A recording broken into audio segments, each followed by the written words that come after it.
Good morning everyone. हमारा cardiovascular system चल रहा था, जिसके अंदर आज हमारा टॉपिक है कार्डियोग्लाइकोसाइड्स। ये वो ड्रग्स, वो एजेंट्स होते हैं जो कि कंजेस्टिव हार्ट फेलियर में यूज लिए जाते हैं। तो कार्डियोग्लाइकोसाइड्स को एक्सप्लेन करने से पहले मैं आपको कुछ पॉइंट्स कंजेस्टिव हार्ट फेलियर के बारे में बताना चाहूंगा। तो कंजेस्टिव हार्ट फेलियर एक ऐसी डिजीज कंडीशन है जिसके अंदर हार्ट अपनी एबिलिटी जो होती है कॉन्ट्रैक्ट करने की और ब्लड को पंप करने की, वो एबिलिटी खो देता है। इसकी अलग अलग क्लासेस होती है, अलग अलग कैटेगरीज होती है, जिसको मैंने यहाँ पे 4 कैटेगरीज में डिवाइड किया गया है।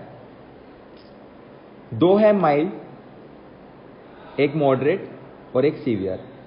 तो जो माइल्ड कैटेगरी है उसके अंदर कोई भी लिमिटेशंस नहीं रहेगी फिजिकल एक्टिविटीज पे। जैसा मैंने आपको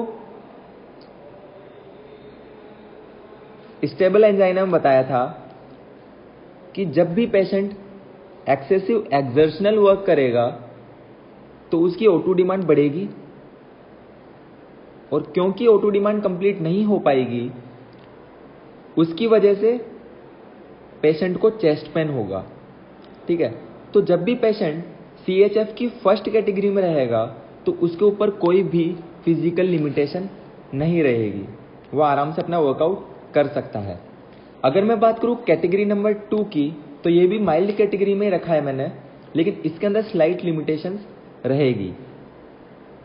कैटेगरी नंबर 4 में मार्क्ड लिमिटेशन रहेगी, मतलब कि यहाँ पे थोड़ा सीवियरिटी बढ़ जाती है, इसी वजह से यहाँ पे थोड़ी बहुत लिमिटेशन और एक्सेस हो जाती है। कैटेगरी नंबर 4 की अगर मैं बात करूं तो यहाँ पे आपको सिम्टम्स ऑन रेस्ट भी देखने को मिलेंगे। जैसे कि मैंने आपको प्रिंज़मेटल एंजाइना की कंडीशन में बताया था कि उसमें कोरोनरी स्पाज्म होता है, उसकी वजह से आपको सिम्टम्स रेस्ट के अंदर भी देखने को मिल जाते हैं। लेकिन उसके अंदर रीजन था कि कोरोनरी स्पाज्म हो रहा था और ब्लड सप्लाई प्रॉपर नहीं हो पा रही थी, इस वजह से सिम्टम्स दिख रहे हैं। लेकिन यहाँ पे हार्ट की जो कॉन्ट्रैक्टिबिलिटी है उस पर इफेक्ट पड़ रहा है, इस वजह से कंडीशन वर्स हो चुकी है और सिम्टम्स रेस्ट के टाइम भी आपको देखने को मिलेंगे। अगर मैं बात करूं हार्ट फेलियर की, तो इसको 2 में डिवाइड किया गया है, right sided heart failure and the right sided heart failure. मतलब कि लेफ्ट साइड का भी हार्ट फेलियर हो सकता है और राइट हैंड साइड का भी हार्ट फेलियर हो सकता है।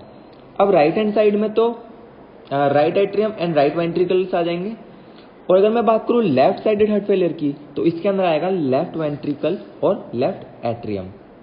हमेशा ध्यान रखना कि पहले लेफ्ट साइडेड हार्ट फेलियर होगा और उसी की वजह से राइट साइडेड हार्ट फेलियर भी कॉज हो सकता है। अब अगर मैं बात करूं लेफ्ट साइडेड हार्ट फेलियर की, तो लेफ्ट साइड सप्लाई करेगा एओर्टा को, जो कि पूरी बॉडी को सप्लाई कर रहा है। ठीक है, अगर ये फेल हो जाएगा तो ब्लड बॉडी में पंप आउट नहीं हो पाएगा। ठीक है, अब जब वो पंप आउट नहीं हो पाएगा तो ब्लड कहाँ जाएगा? तो वो ब्लड कहाँ जाएगा? वो आएगा लेफ्ट एट्रियम में। लेफ्ट एट्रियम की सप्लाई हो रही है कहाँ पे? पल्मोनरी में, तो वो पल्मोनरी में इकट्ठा हो जाएगा और वो कॉज कर सकता है पल्मोनरी एडिमा। क्यों? क्योंकि फ्लूइड इन लंग्स रिटेन रह सकता है। अब जब भी पल्मोनरी एडिमा होगा तो ध्यान रखना बच्चे, आएगी क्रैकल साउंड। ठीक है, डिफिकल्टी इन ब्रीदिंग होगी, कार्डियक अस्थमा होगा, मतलब कि ना तो ब्लड अच्छी तरह परफ्यूज हो पा रहा है, ठीक है, और ना O2 डिमांड कंप्लीट हो पा रही है। तो ये तो बात हुई लेफ्ट साइडेड हार्ट फेलियर की। अब मैंने आपको बोला था कि left sided heart failure right sided heart failure को कॉज कर सकता है, तो उसको ये आगे समझो कि जब लेफ्ट साइडेड हार्ट फेलियर हुआ, फ्लूइड आगे नहीं जा पा रहा था, तो मैं बोला कि ये लंग्स तक फ्लूइड रिटेन कर देगा। अगर लंग से आगे भी फ्लूइड रिटेन रहा तो वो कहाँ पे आएगा? राइट साइड में, यानी कि राइट वेंट्रिकल और राइट एट्रियम। तो जब राइट साइड में आएगा तो वो जो ब्लड है वो बैकअप होने लग जाएगा वेसल्स के अंदर, यानी कि superior vena cava, inferior vena cava से ये जो पूरी बॉडी से लेकर आ रहा था ब्लड, वहाँ पे रिटेन होने लग जाएगा। इसी की वजह से सिम्टम्स आपको देखने को मिलेंगे, वो होगा fluid retention in the lower extremity. और अगर इसको अनट्रीट छोड़ दिया जाएगा तो वो सिस्टमिक फेलियर भी कर सकता है। अब अगर मैं इसके ट्रीटमेंट की बात करूं तो मैंने इसको फिर दो में डिवाइड किया है, एक तो है इमीडिएट ट्रीटमेंट और एक है long term treatment. Immediate treatment मतलब कि जब भी पेशेंट आपके पास इमरजेंसी कंडीशन में आया है तो उसमें आप क्या कर सकते हैं, और लॉन्ग टर्म ट्रीटमेंट मतलब कि आप क्रोनिक प्रोफाइलैक्सिस ट्रीटमेंट में आप उसको क्या दे सकते हैं। जब पेशेंट डिस्चार्ज हो जाएगा, अपनी कंडीशन आपने उसकी कंडीशन संभाल लिया, स्टेबल कर दिया पेशेंट को, उसके बाद में आप उसको क्या ट्रीटमेंट दे सकते हैं। तो जो फर्स्ट ट्रीटमेंट है इमीडिएट ट्रीटमेंट, उसके अंदर आएगा कि आप उसका फोर्स ऑफ कॉन्ट्रैक्शन था जो हार्ट का, उसको बढ़ा दो। जब आप उसको बढ़ा देंगे फोर्स ऑफ कॉन्ट्रैक्शन को, तो हार्ट अच्छी तरह पंप आउट कर पाएगा, ब्लड बाहर जा सकता है। तो जो O2 डिमांड है बॉडी ऑर्गन्स की, ठीक है, वो फुलफिल हो जाएगी। अगर मैं सेकंड पॉइंट की बात करूं, जो कि मैंने लॉन्ग टर्म बोला या फिर क्रोनिक प्रोफाइलैक्सिस बोलूं, तो इसमें क्या करना है आपको कि भाई कुछ ऐसा करो कि हमको जो नीड है पंप करने की वही कम हो जाए। कुछ ऐसा किया जाए कि जो नीड है हार्ट को पंप करने की वही कम हो जाए, यानी कि वर्क जो है वो प्रॉपरली कम डिमांड से ही फुलफिल हो जाए। बस इस बात को ध्यान रखना। अब इस पे ही मैं आपको ड्रग्स बताऊंगा सारी। तो जो फर्स्ट ड्रग आती है वो है कार्डियक ग्लाइकोसाइड्स। जो फर्स्ट ड्रग आती है वो है कार्डियक ग्लाइकोसाइड। इसके अंदर drug doses, mechanism of action की अपन अब बात करेंगे, लेकिन पहले जो इसके अंदर मैंने दो ड्रग्स डाली है, फर्स्ट है डिजिटैलिस, ठीक है, ये सिंथेसाइज होती है प्लांट से, और जो प्लांट है वो है फॉक्सग्लो प्लांट, ठीक है। सेकंड ड्रग है डिजॉक्सिन एंड डिजिटॉक्सिन, ठीक है, ये केमिकली सिंथेसाइज होती है। डिजॉक्सिन के बारे में 3 इंपॉर्टेंट पॉइंट हमेशा याद रखना कि ये पॉजिटिव आइनोट्रोपिक होती है, नेगेटिव ड्रोमोट्रोपिक होती है और नेगेटिव क्रोनोट्रोपिक होती है। मतलब कि अगर मैं पॉजिटिव आइनोट्रोपिक बोलूं तो ये क्या करेगी कि वेंट्रिकल्स का फोर्स ऑफ कॉन्ट्रैक्शन बढ़ा देती है, इसी वजह से इसको क्या बोलते हैं, पॉजिटिव आइनोट्रोप। अगर मैं बोलूं नेगेटिव ड्रोमोट्रोपिक के बारे में, तो जो एसए नोड और एवी नोड का जो कंडक्शन होता है उसको ये डिप्रेस कर देती है, उसी की वजह से को बोला गया है नेगेटिव ड्रोमोट्रोपिक, ठीक है। और अगर मैं वो बात करूं नेगेटिव क्रोमोट्रोपिक की, तो ये क्या करता है कि कॉन्ट्रैक्शन तो बढ़ा रहा था जो कि पॉजिटिव आइनोट्रोपिक में आया, लेकिन ये हार्ट रेट को करेगा कम, इसी वजह से इसको बोला गया नेगेटिव क्रोनोट्रोपिक। तो अब ये जो मैंने आपको 3 पॉइंट बताए हैं, पॉजिटिव आइनोट्रोपिक, नेगेटिव ड्रोमोट्रोपिक और नेगेटिव क्रोमोट्रोपिक, इसके मैकेनिज्म के ऊपर बात करते हैं। तो जो फर्स्ट था पॉजिटिव आइनोट्रोपिक, उसके बारे में अगर मैं आपको बताऊं तो ध्यान रखिए कि जो हमारी हार्ट की मायोकार्डियम फाइबर होती है, जैसे कि आपको डायग्राम में दिख रहा होगा, ये मायोकार्डियम फाइबर है, ठीक है। यहां पे एक सोडियम पोटेशियम पंप दिख रहा होगा आपको, जिस पे मैंने क्रॉस लगाया हुआ है, ठीक है। तो डिजॉक्सिन क्या करता है, ये जो सोडियम पोटेशियम पंप है ना, इसको वर्कआउट नहीं करने देगा, इसके एंजाइम पे वर्क करके इसको वर्कआउट नहीं करने देगा। तो क्या होगा इससे कि सोडियम बाहर नहीं जा पाएगा और पोटेशियम अंदर नहीं आ पाएगा, ठीक है। तो इसकी वजह से क्या होगा, जो सार्कोप्लाज्मिक रेटिकुलम होती है उसके पास इंफॉर्मेशन जाएगी कि साहब सोडियम पोटेशियम चैनल जो है वो अपना वर्क नहीं कर रहा है, ठीक है। और सार्कोप्लाज्मिक रेटिकुलम कहाँ है, मसल्स के अंदर। तो सार्कोप्लाज्मिक रेटिकुलम करेगा कि साहब इसको कंपनसेट करने के लिए अब मैं कैल्शियम रिलीज कर देता हूं। तो सार्कोप्लाज्मिक रेटिकुलम उसको कंपनसेट करने के लिए कैल्शियम रिलीज करेगा, ठीक है। जैसे ही कैल्शियम रिलीज होगा, मायोकार्डियम फाइबर के पास पहुंचेगा, उसकी वजह से होगा increase in force of contraction, जिसी को मैंने कहा है पॉजिटिव आइनोट्रोपिक एक्शन। ये बात समझ में आई? वापस समझाता हूं।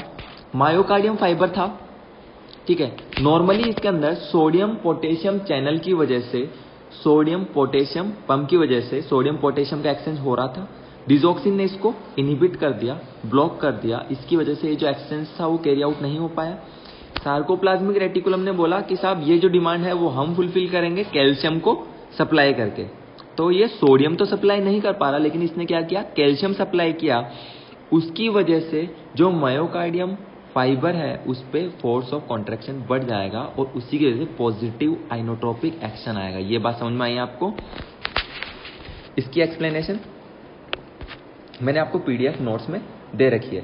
जो सेकंड पॉइंट है डिप्रेस कंडक्शन, ठीक है, ये क्या करेगा, ऐसे नोड का जो कंडक्शन है उसको कम कर देगा और उसी की वजह से इसको कहा गया है नेगेटिव ड्रोमोट्रोपिक एक्शन। अब अगर मैं थर्ड पॉइंट की बात करूं, जो कि थोड़ा इंपॉर्टेंट भी है, नेगेटिव क्रोनोट्रोपिक एक्शन, मतलब कि हार्ट रेट क्या होगी, कम होगी। इस पे ध्यान देना कि क्या होगा, सबसे पहले वेगल स्टिमुलेशन होगा, ठीक है, वेगल नर्व का स्टिमुलेशन होगा। जब भी वेगल नर्व स्टिमुलेट होगी तो ध्यान रखना बच्चे, जब भी वेगल नर्व स्टिमुलेट होगी तो उसकी वजह से पैरासिम्पैथेटिक एक्शन आएगा और पैरासिम्पैथेटिक एक्शन आने की वजह से हार्ट रेट जो होगी वो कम हो जाएगी और उसी की वजह से इसको कहा गया नेगेटिव क्रोनोट्रोपिक एक्शन। यहां तक समझ आया? अब अगर मैं बात करूं एडवर्स इफेक्ट की, तो एक तो आपका सबसे फेवरेट है ही एनोरेक्सिया, नोजिया, वॉमिटिंग, ठीक है, एब्डोमिनल पेन भी इसमें देखने को मिलेगा। अब जो मेन आया है वो है इंपॉर्टेंट अरिथमिया। इसको मैं थोड़ा बताना चाहूंगा अरिथमिया क्यों होगा। जो मैंने आपको सेकंड पॉइंट बोला था अभी, नेगेटिव ड्रोमोट्रोपिक एक्शन, जो क्या हो रहा था, डिप्रेस हो रहा था कंडक्शन, ठीक है। तो जब भी डिप्रेस होगा कंडक्शन, मतलब कि कंडक्शन जो रिदम थी उसके अंदर छेड़छाड़ होगी, तो अरिथमिया की कंडीशन हो सकती है, जो कि मैंने एडवर्स इफेक्ट में यहाँ पे लिखा है, ठीक है। थर्ड जो मैंने आपको पॉइंट बताया था पहले, नेगेटिव क्रोनोट्रोपिक एक्शन, ठीक है, नेगेटिव क्रोनोट्रोपिक एक्शन, जिसमें क्या हो रहा था, हार्ट रेट कम हो रही थी वेगल नर्व की स्टिमुलेशन की वजह से। तो जब भी हार्ट रेट कम होती है उसको हम बोलते हैं ब्रेडिकार्डिया, और जब भी ये एक्सेस कम हो जाएगी, ठीक है, तो वो क्या आएगी, एडवर्स इफेक्ट के अंदर काउंट होगी। इसी वजह से मैंने ब्रेडिकार्डिया को एडवर्स इफेक्ट में रखा है। अगर मैं नेक्स्ट एडवर्स इफेक्ट की बात करूं तो ये है एक्यूट टॉक्सिसिटी। ध्यान रखना, जब भी एक्यूट टॉक्सिसिटी होगी तो होगा हाइपरकैलेमिया, जब भी एक्यूट टॉक्सिसिटी होगी तब होगा हाइपरकैलेमिया, और जब भी क्रोनिक टॉक्सिसिटी होगी डिजॉक्सिन की तो होगा हाइपोकैलेमिया। दोनों वर्ड एक दूसरे के ऑपोजिट हैं, लेकिन जब एक्यूट टॉक्सिसिटी होगी तब तो होगी हाइपरकैलेमिया, मतलब कि पहले तो होगा हाइपरकैलेमिया, मतलब कि पोटेशियम लेवल जो है वो बढ़ जाएगा, ठीक है। और जब भी क्रोनिक टॉक्सिसिटी की हम बात करेंगे तो होगा हाइपोकैलेमिया, मतलब कि जो पोटेशियम लेवल है वो कम हो जाएगा विद इन द ब्लड। तो अब हाइपरकैलेमिया कैसे हुआ? हाइपरकैलेमिया होगा क्योंकि आपने इनहिबिट कर दिया था सोडियम पोटेशियम पंप को, ठीक है, तो बॉडी के अंदर इनिशियली पोटेशियम की मात्रा ज्यादा हो जाएगी, उसी की वजह से हाइपरकैलेमिया होगा। लेकिन जब भी आप क्रोनिक की बात करोगे तो क्रोनिक में हाइपोकैलेमिया कैसे होगा कि साहब इंक्रीज लॉस ऑफ सोडियम हुआ, किसके द्वारा, सॉरी यहाँ पे मैंने सोडियम लिखा है, इंक्रीज लॉस ऑफ पोटेशियम होगा यहाँ पे, ठीक है, इंक्रीज लॉस ऑफ पोटेशियम होगा यूरिन के द्वारा। तो जब भी यूरिन के थ्रू पोटेशियम निकल जाएगा तो बॉडी के अंदर पोटेशियम की कमी आएगी, उसी को कहा गया है हाइपोकैलेमिया। समझ में आया? Next and important adverse effect है xanthopsia. Xanthopsia is nothing but it's a yellow vision, ठीक है। ध्यान रखना, डिजॉक्सिन का इंपॉर्टेंट क्वेश्चन पूछा जाता है कि डिजॉक्सिन का इंपॉर्टेंट और मेन साइन वो एडवर्स इफेक्ट क्या है, तो वो होता है ज़ैंथोप्सिया, मतलब कि येलो विजन। और जो मैंने आपको बताया था पिछली क्लास में सिलिडेनाफिल सिट्रेट का, तो उसका जो एडवर्स इफेक्ट होता है वो होता है ब्लू विजन, ठीक है। तो ब्लू विजन होगा डिजॉक्सिन में, और ज़ैंथोप्सिया जो कि येलो विजन है वो देखा जाएगा डिजॉक्सिन में। समझ में आया? ब्लू विजन होगा सिलिडेनाफिल सिट्रेट और येलो विजन होगा डिजॉक्सिन में। समझ में आया? अब अगर मैं बात करूं कॉन्ट्रा इंडिकेशन की कि कब कब आपको ये ड्रग नहीं देनी है, तो ध्यान रखना बच्चे, जब भी पेशेंट हाइपोकैलेमिया की कंडीशन में होगा, मतलब कि उसके अंदर पोटेशियम की मात्रा कम है ब्लड के अंदर, ठीक है, या फिर पेशेंट है हाई और medium efficiency diuretic. High efficiency का एग्जांपल दूं तो वो होगा फ्यूरोसेमाइड, और मीडियम एफिशिएंसी का एग्जांपल दूं तो उसके अंदर डाईहाइड्रोथायराइड वगैरह आ जाती है, ठीक है। ये इसलिए नहीं देनी है क्योंकि ये इंक्रीज कर देती है टॉक्सिसिटी ऑफ द डिजॉक्सिन, मतलब कि डिजॉक्सिन का टॉक्सिक लेवल ये बॉडी के अंदर इंक्रीज कर देता है। जो सीरम लेवल होता है ना, एक थेरोपेटिक सीरम लेवल होता है, वो इंक्रीज हो जाएगा। जब भी वो इंक्रीज होगा तो टॉक्सिसिटी होगी बॉडी के अंदर, वो बढ़ जाएगी। तो इसका नोट पढ़ेंगे अपन। नोट में मैंने लिखा है कि in hypokalaemia conformational changes in sodium potassium ATPase enzyme structure, ठीक है, जो कि टाइटली बाउंड हो जाएगी एंजाइम के साथ और इंक्रीज कर देगी टॉक्सिसिटी को, ठीक है। हाइपोकैलेमिया में क्या होता है, जो मैंने आपको सोडियम एटीपेज पंप बताया था, उसका एंजाइम के स्ट्रक्चर में चेंजेस होगा। इसी की वजह से जो डिजॉक्सिन है वो टाइटली बाउंड हो जाएगी उस एंजाइम के साथ में और इंक्रीज कर देगी टॉक्सिसिटी लेवल को। इसी वजह से hypokalemia and high and medium efficiency diuretic के साथ में ये ड्रग कॉन्ट्राइंडिकेटेड रहेगी। नेक्स्ट हम बात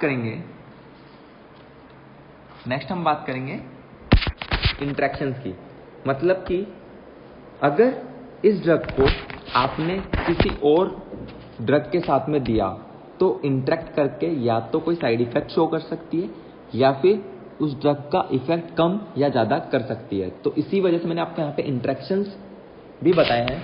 तो आपको कभी भी डिजॉक्सिन हाई और मीडियम एफिशिएंसी डायूरेटिक के साथ में नहीं देनी है। क्यों? क्योंकि मैं ऑलरेडी कॉन्ट्राइंडिकेशन में आपको बता चुका हूं कि ये टॉक्सिसिटी इंक्रीज करती है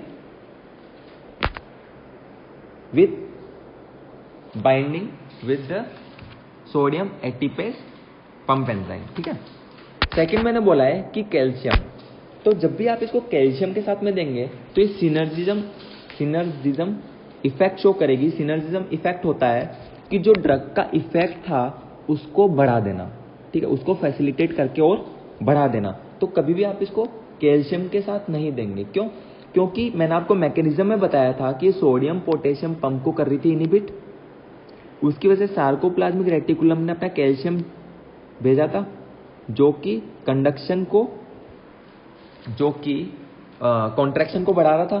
तो भाई जब वहां से कैल्शियम आ रहा है, आप बॉडी में और कैल्शियम दे दोगे तो कॉन्ट्रैक्शन बहुत ज्यादा हो सकता है और उसी के वजह से सिनर्जिज्म इफेक्ट देखने को मिल सकता है, ठीक है। तो इसी वजह से कैल्शियम भी नहीं देना है आपको।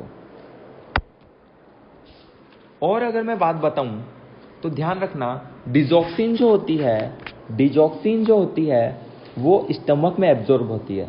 कहां पे एब्जॉर्ब होती है बच्चे? स्टमक में, ठीक है। तो कोई भी ड्रग जो कि पेरास्टल्सिस या फिर एब्जॉर्प्शन के साथ छेड़छाड़ करेगी वो भी इसके इफेक्ट को कम या ज्यादा कर सकती है। अगर मैं एग्जांपल बताऊं तो फर्स्ट एग्जांपल आता है सल्फासेलाजिन और मेटाक्लोप्रोमाइड, जिसको शॉर्ट में हम एमसीपी भी बोलते हैं, ठीक है। इन ड्रग्स को हम आगे अपने फर्दर यूनिट्स में पढ़ेंगे, इसलिए मैं इनको यहाँ पे एक्सप्लेन नहीं करूंगा, लेकिन मैं बताना चाहूंगा ये दोनों जो ड्रग है वो पेरिस्टाल्सिस को इंक्रीज कर देती है, ठीक है। जैसे ही पेरिस्टाल्सिस जल्दी इंक्रीज होगा स्टमक जल्दी एम्प्टी हो जाएगा। इसी वजह से इसका जो एब्जॉर्प्शन है डिजॉक्सिन का वो कम हो जाएगा, ठीक है। तो सल्फासेलाजिन और मेटाक्लोप्रोमाइड इसमें नहीं देनी है। अगर देनी है तो विथ कॉशन देंगे, ठीक है। फोर्थ जो ड्रग है एंटीकोलिनर्जिक, जो कि आती है टीसीए, ठीक है। तो इसमें क्या होगा कि ये पेरिस्टाल्सिस को कम कर देती है। जब पेरिस्टाल्सिस कम हो जाएगा तो ड्रग बहुत देर तक वहां पे अवेलेबल रहेगी। जब ड्रग बहुत देर तक वहां पे अवेलेबल रहेगी तो उसका एब्जॉर्प्शन ज्यादा होगा, उसकी वजह से उसका इफेक्ट ज्यादा आएगा। तो एंटीकोलिनर्जिक भी इंट्रैक्शन में वर्कआउट करती है, ठीक है। अब मैंने आपको ड्रग के ऊपर आता हूं जो कि थी कार्डियोग्लाइकोसाइड की फर्स्ट ड्रग डिजॉक्सिन। इसके अगर मैं डोज की बात करूं तो डोज होगा इसका 0.25 to 5 mg टैबलेट और इंजेक्शन फॉर्म में अवेलेबल रहता है, जिसको आप इमरजेंसी मतलब कि एक्यूट कंडीशन और रूटीन यानी कि क्रॉनिक प्रोफाइलैक्सिस में भी यूज कर सकते हैं। डोज इसका याद रखना 0.25 to 0.5 mg है। अगर मैं इसके सीरम थेरेपेटिक लेवल की बात करूं यानी कि इसका कितना मात्रा ब्लड के अंदर थेरेपेटिक इफेक्ट शो करेगा, तो वो है 0.5 to 1.4 ng पर ml। ठीक है, यूनिट याद रखना, पहले जो मैंने डोज बताई थी वो थी mg फॉर्म में यानी कि 0.25 to 0.5 mg टैबलेट, और जो सीरम थेरेपेटिक लेवल मैंने बताई है वो मैंने बताई है ng पर ml में। ठीक है, अगर मैं इसके टॉक्सिसिटी की बात करूं तो डिजोक्सिन की टॉक्सिसिटी हमेशा तब होगी जब भी मोर देन 2 ng पर ml इसकी serum therapeutic level, serum concentration जो है वो बढ़ जाएगी।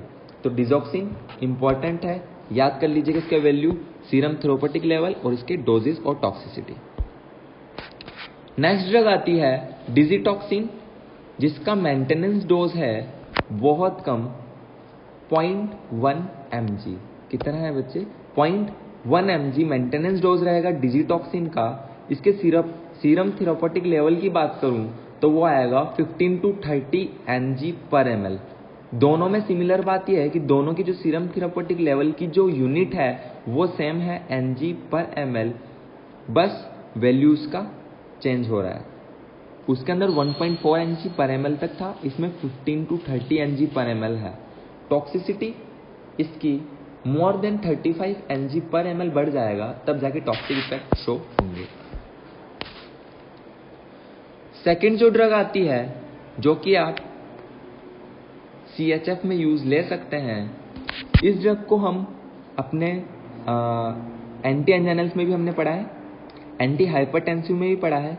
तो इसके अंदर इसी वजह से मैंने जो इम्पोर्टेंट एक्सपेक्ट समझाने का था वही इंक्लूड किया है। For more information you can review your anti hypertensive notes और एंटी एंजाइनल नोट्स। ऑलराइट, तो डायूरेटिक की मैं बात करूं तो डायूरेटिक क्या करता है? सोडियम और वाटर एक्सक्रीशन करता है यूरिन के थ्रू। जब भी सोडियम और वाटर का एक्सक्रीशन हो जाएगा तो ब्लड वॉल्यूम में कुछ ना कुछ गिरावट आएगी। जैसे ब्लड वॉल्यूम में गिरावट आएगी तो जो प्रीलोड था, जो कि वेन्स की वजह से हार्ट में आ रहा था, वो भी कम हो जाएगा और कार्डियक परफॉर्मेंस जो है वो अच्छी हो जाएगी, कार्डियक एफिशिएंटली वर्क कर पाएगा। ठीक है, डायूरेटिक्स का अगर मैं एग्जांपल दूं तो हाई डायूरेटिक में आ जाएगा फ्यूरोसेमाइड, टोरेसेमाइड, और मीडियम डायूरेटिक्स में आ जाएंगे थाइजाइड और थाइजाइड डेरिवेटिव्स। वैसोडाइलेटर्स की अगर मैं बात करूं तो वैसोडाइलेटर्स को मैंने फर्दर 3 कैटेगरीज में डिवाइड किया है। First one is arteriolar. Arteriolar को अगर मैं और एक्सपेंड करूं तो arteriolar is the agent that use to dilate arteries, जो मेनली किसको डायलेट करेगा? आर्टरीज को। तो इसके एग्जाम्पल हम वैसे पहले पढ़ चुके हैं, लेकिन हम इसको CHF में भी यूज करेंगे, इसी वजह से मैंने इसको यहाँ पे वापस क्लासिफिकेशन के अंदर ऐड किया है। तो आर्टेरियोलार में आएंगे हाइड्रोलाइजिन, निकोरेंडिन, जो कि मार्केट में अवेलेबल है निकार्डिया के नाम से। थर्ड एजेंट है मिनोक्सिडिल, जो कि पोटेशियम चैनल ओपनर है ये भी। और लास्ट है CCB यानी कि calcium channel blockers. Calcium channel blockers के बारे में मैंने आपको बताया था कि DHP and other than DHP इसको क्लासीफाई किया था मैंने। ठीक है, एग्जाम्पल की बात करूं तो आएगा निफेडिपिन, एम्लोडिपिन, और अदर देन DHP की बात करूं तो आएगा डिथियाजेम। ठीक है, ये बेनिफिट कैसे दिलाएगा? जैसा कि मैंने बोला कि आर्टरी को डायलेट करेगा, मतलब कि जो हार्ट से ब्लड बाहर जा रहा था बॉडी के अंदर, ठीक है, लेफ्ट वेंट्रिकल से, तो जो ब्लड बाहर जाएगा उसको हम बोलेंगे आफ्टर लोड, मतलब कि बाद की बात हो गई तो उसको हम बोलेंगे आफ्टर लोड। तो ये उसको जब डायलेट कर देगा तो हार्ट से ब्लड अच्छी तरह आराम से स्मूथली आर्टरीज के थ्रू वहां से ट्रेवल कर पाएगा, तो आफ्टर लोड हो जाएगा कम। इसी वजह से बेनिफिट करेगा in decreasing the after load. समझ में आया? वैसोडाइलेटर्स में फर्स्ट कंप्लीट हुआ आर्टेरियोलार। सेकंड है वेनोलार। वेनोलार की मैं बात करूं तो venolar is the agent that use to dilate mainly veins. ठीक है, कुछ कुछ इफेक्ट आता है आर्टरी के ऊपर, लेकिन मेनली किसके ऊपर वर्कआउट करेगा? वेन्स के ऊपर। इसके अंदर एग्जांपल है आइसोसोर्बाइड डाइनाइट्रेट, नाइट्रोग्लिसरीन डाइनाइट्रेट। ये क्योंकि वेन्स को डायलेट करेगा, यानी कि जो ब्लड हार्ट में आ रहा है, ध्यान रखना, आर्टरी हार्ट से ब्लड ले जाती है और वेन्स हार्ट के अंदर ब्लड लाती है। तो क्योंकि ये ला रही है तो हार्ट के लिए पहले वाला काम हो गया, यानी कि प्रीलोड। तो ये जब वेन्स को डायलेट कर देगी तो ब्लड जो है वेन्स के अंदर स्मूथली ट्रेवल करके आ पाएगा, इसी वजह से डिक्रीज कर देगा प्रीलोड को और बेनिफिट दिलाएगा। थर्ड जो कैटेगरी आती है वो है आर्टेरियोलार एंड वेनोलार। मतलब कि ये आर्टरी को भी डायलेट करेगा प्लस वेन को भी डायलेट करेगा। तो इसके एग्जांपल है सोडियम नाइट्रोप्रूसाइड, जिसके बारे में मैंने आपको बताया था कि 50 mg वायल के अंदर कंटेंट होता है, जिसको आप 500 ml NS के अंदर डाइल्यूट करके विद इन्फ्यूजन देंगे। और इसका जो डोज था वो बहुत कम था, उसका आप ध्यान रखना, इनिशियल डोज बहुत कम रहेगा, क्योंकि अचानक से अगर आपने डायलेट कर दी आर्टरी और वेन को तो ये घातक हो सकता है। सोडियम नाइट्रोप्रूसाइड SCE इनहिबिटर और ARB जो कि है एंजियोटेंसिन रिसेप्टर ब्लॉकर्स। क्योंकि ये आर्टरी और वेन दोनों को डायलेट कर रहा था तो ये प्रीलोड भी कम कर देगा और आफ्टर लोड भी कम कर देगा, उसी की वजह से बेनिफिशियल इफेक्ट देखने को मिलेंगे। अब आर्टेरियोलार एंड वेनोलार डायलेटर्स में ही मैंने 2 ड्रग और लिखी है जो आपको हर जगह देखने को नहीं मिलेगी, ओनली स्टैंडर्ड बुक्स में देखने को मिलेगी। तो इन ड्रग्स के नाम याद रखना, एमरिनोन एंड मिलरिनोन। ठीक है, एमरिनोन एंड मिलरिनोन ये दोनों के दोनों फॉस्फोडाइस्ट्रेस 3 इनहिबिटर्स हैं। फॉस्फोडाइस्ट्रेस में भी कौन सी क्लास के इनहिबिटर्स हैं? थर्ड क्लास के इनहिबिटर्स हैं, थर्ड कैटेगरी के इनहिबिटर्स हैं। अगर मैं बात करूं एमरिनोन की तो एमरिनोन को इनामरिनोन के नाम से भी जाना जाता है। ठीक है, इसका जो नाम है उसके आगे इन लगा देना। ठीक है, उस नाम से भी इसको जाना जाता है। ये फॉस्फोडाइस्ट्रेस थर्ड इनहिबिटर है जो कि इंक्रीज कर देंगे साइक्लिक AMP को। साइक्लिक AMP मतलब कि एडिनोसिन मोनोफॉस्फेट। जैसे ही साइक्लिक AMP इंक्रीज होगा तो उसका मैंने आपको आपके जो PDF के अंदर नोट्स आएंगे उसके अंदर स्पेशल नोट्स में इंक्लूड किया है मैंने साइक्लिक AMP को, उसको अच्छी तरह पढ़ना और अच्छे से एक्सप्लेन आपको मिल जाएगी। साइक्लिक AMP जो है वो फैसिलिटेट करेगा वेसोडाइलेशन को और इंक्रीज कर देगा फोर्स को, जो कि आइनोट्रोपिक एक्शन शो करेगा और इसी की वजह से बेनिफिशियल इफेक्ट आपको शो होंगे। अगर मैं बात करूं important point to be considered जो कि हमारे माइंड में रहने चाहिए, तो वो ये है कि साहब आप इंट्रावेनस रूट से सोडियम नाइट्रोप्रूसाइड और नाइट्रोग्लिसरीन को तभी देंगे जब सीवियर हार्ट फेलियर की कंडीशन है। ठीक है, उसमें ही मेनली इसको इन्फ्यूजन से दिया जाता है। अब अगर मैं बात करूं डिसएडवांटेजेस की, तो डिसएडवांटेज होंगे आर्टेरियोलार डायलेटर के कि साहब ये रिफ्लेक्स टैकिकार्डिया करता है, अचानक से जो हार्ट रेट है उसको बढ़ा सकता है, प्लस क्योंकि ये डायलेट कर रहा था किसको? वेन्स और आर्टरीज को, तो जो फ्लूइड है वो अच्छी तरीके से अगर ट्रेवल नहीं कर पाया तो रिटेन हो सकता है। ठीक है, अब जो मैंने बोला था रिफ्लेक्स टैकिकार्डिया, तो जो टैकिकार्डिया होता है वो रेयर होता है अगर आप मिक्स्ड आर्टेरियोलार और वेनोलार का यूज करेंगे। ठीक है, अब जो टैकिकार्डिया होता है वो कंपनसेटरी मैकेनिज्म की वजह से प्रोड्यूस होता है। ठीक है, वो डायलेट होने की वजह से प्रोड्यूस नहीं होता है। बीटा ब्लॉकर्स की अगर मैं बात करूं तो एग्जांपल आएगा एटिनोलोल। ठीक है, एग्जांपल आएगा एटिनोलोल। ये इनिशियल कंडीशन में तो इनिशियली जब इनको स्टार्ट किया जाता है तब तो ये कंडीशन को वर्स कर देते हैं, लेकिन लेटर ऑन इनका बेनिफिशियल इफेक्ट देखने को मिलता है, जो कि मैंने आपको एंटी हाइपरटेंसिव ड्रग्स के अंदर जब बीटा ब्लॉकर्स बताए हैं उसके अंदर मैंने आपको पूरा अच्छे से मैकेनिज्म, पूरा फ्लो चार्ट बना के एक्सप्लेन किया है। तो अगर आप भूल गए हो तो वो एक बार देख लीजिएगा, ठीक है। उसकी वजह से उसकी कार्डियक परफॉर्मेंस जो है वो इम्प्रूव होगी और सर्वाइवल बेनिफिट्स देखने को मिलेंगे। नेक्स्ट आता है एल्डोस्टेरोन एंटागोनिस्ट, जो कि है स्पाइरोनोलैक्टोन।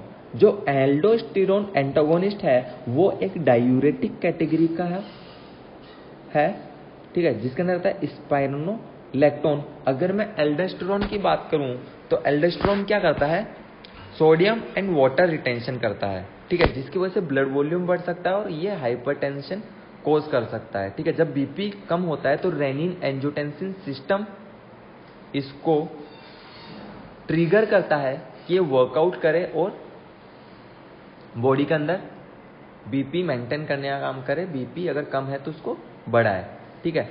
लेकिन मैंने यहाँ पे बोला है कि ये एल्डोस्टेरोन एंटागोनिस्ट है, मतलब कि एल्डोस्टेरोन के वर्क को क्या करेगा, इनहिबिट करेगा, यानी कि सोडियम एंड वाटर रिटेंशन ये नहीं होने देगा। जब नहीं होने देगा तो ब्लड वॉल्यूम क्या होगा, मिनिमल रहेगा, तो हार्ट को पंप करने के लिए ज़्यादा फोर्स नहीं लगाना पड़ेगा, स्मूथली वो ब्लड ट्रेवल कर सकता है, ठीक है। तो इसीलिए मैंने इसके एक्सप्लेनेशन में लिखा है रिटार्ड डिजीज प्रोग्रेशन, मतलब कि डिजीज को प्रोग्रेस ये नहीं होने देता, अरेस्ट, या तो ये जो भी हार्ट की फर्दर डैमेज हो रही थी उसको या तो ये रोक लेगा या फिर उसको रिवर्स बैक कर देगा जितना पॉसिबल हो सकता है। इसी की वजह से जो मृत्यु दर है वो कम हो जाएगी और सर्वाइवल बेनिफिट आपको देखने को मिलेंगे। नेक्स्ट आता है सिंपैथोमिमेटिक्स।